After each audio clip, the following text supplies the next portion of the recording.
जय माता दी। आप सभी को नवरात्रों की हार्दिक शुभकामनाएं।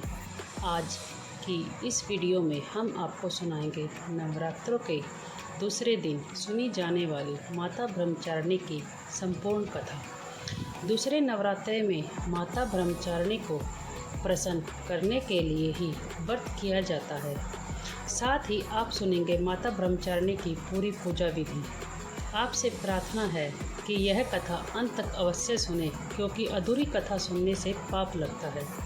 और कथा शुरू होने से पहले हमारे चैनल को सब्सक्राइब करके एक बार कमेंट में दिल से जय माता दी अवश्य लिखें।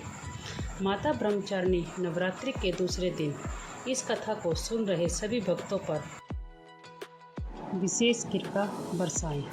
तो आइए अब शुरू करते हैं नवरात्रि के दूसरे दिन पर नवदुर्गा के दूसरे स्वरूप माता ब्रह्मचारिणी की कथा। नमस्कार दोस्तों, नवरात्रि के दूसरे दिन माता के दूसरे स्वरूप माँ ब्रह्मचारिणी की पूजा अर्चना की जाती है। ब्रह्मा का अर्थ है तपस्या और चारिणी का अर्थ है आचरण करने वाली। इस अनुसार ब्रह्मचारिणी का अर्थ हुआ तप का आचरण करने वाली माता। ब्रह्मचारिणी ने भगवान शंकर को पति के रूप में प्राप्त करने के लिए घोर तपस्या करी थी। इस तपस्या के कारण माता को तपस्चारिणी और ब्रह्मचारिणी नामों से जाना गया। इनका स्वरूप अत्यंत तेजम और भव्य है। श्वेत वस्त्र पहने, दाहिने हाथ में जप की माला लिए और बाएं हाथ में कमंडल धारण करे हुए है। इनकी पूजा करने से साधक का मन स्वाधिष्ठान चक्र में स्थिर होता है। अपने पिता दक्ष प्रजापति द्वारा किए गए भोलेनाथ के अपमान से क्रोध में आकर योगा अग्नि में भस्म होने के बाद माता सती ने पर्वतराज हिमालय के घर के पुत्री के रूप में जन्म लिया। यहाँ उनका नाम पार्वती या शैलपुत्री रखा गया।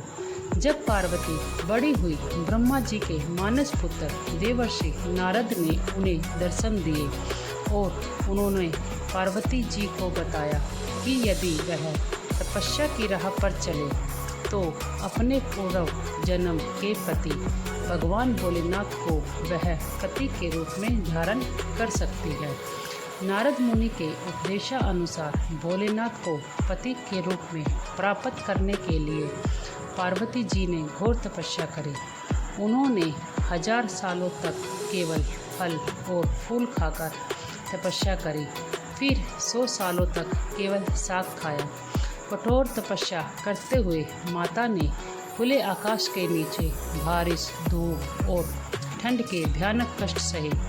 इतने कठोर तपस्या करने के बाद 3000 सालों तक धरती पर गिरे हुए बेल पत्थरों को खाकर भोलेनाथ की पूजा अर्चना करी।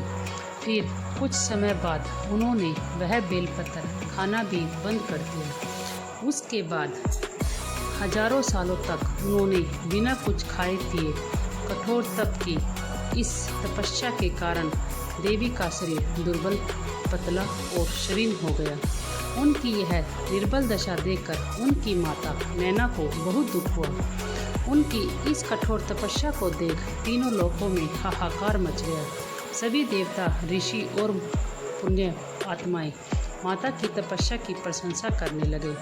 अंत में देवी के तप से प्रसन्न होकर ब्रह्मा जी उनके समक्ष प्रकट हुए और उनसे पूछने लगे, हे देवी, आज तक किसी ने भी इतनी कठोर तपस्या नहीं करी।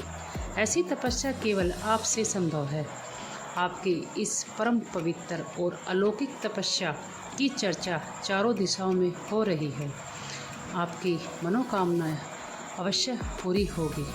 आपका विवाह भगवान शंकर से होगा और वही आपको पति के रूप में प्राप्त होंगे।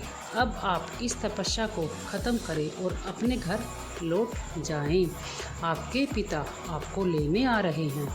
इसके बाद माता ने तपस्या खत्म करी और अपने पिता के साथ अपने घर लौट आई। कुछ समय बाद भोलेनाथ ने माता पार्वती को अपनी पत्नी के रूप में स्वीकार किया। लंबे समय तक कठोर तपस्या करने के कारण ब्रह्मा जी ने माता पार्वती को नाम दिया ब्रह्मचारिणी। इस दिन विधि विधान से माँ ब्रह्मचारिणी की पूजा अर्चना करने से सभी मनोकामनाएं पूर्ण होती हैं और विशेष फल की प्राप्ति होती है। इनकी पूजा अर्चना से त्याग, संयम और सदाचार जैसे गुणों की प्राप्ति होती है। माता ब्रह्मचारिणी की पूजा अर्चना से व्यक्ति को धैर्य प्राप्त होता है और विजय की प्राप्ति होती है। नवरात्रि के दूसरे दिन माँ ब्रह्मचारिणी का पूजन करने के लिए सुबह जल्दी उठकर स्नान करें।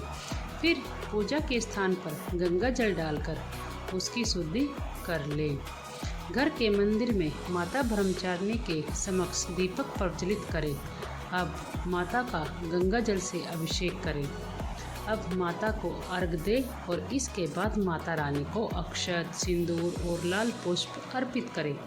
फिर प्रसाद के रूप में माता रानी को फल और मिठाई चढ़ाएं। धूप और दीपक जलाकर दुर्गा चालीसा का पाठ करें। फिर माता ब्रह्मचारिणी की आरती करें। सारी पूजा संपन्न होने के बाद माता रानी को भोग लगाएं और पूजा के दौरान आपसे जाने अनजाने में जो भी गलती हुई है उसके लिए माता रानी से क्षमा मांगिए। अगर आपको यह व्रत कथा पसंद आई तो नवरात्रों के दिन इसे शेयर करें और ऐसी ही ज़रूरी जानकारियाँ व्रत कथाओं को प्रतिदिन सुनने के लिए हमारे चैनल को अवश्य सब्सक्राइब करें।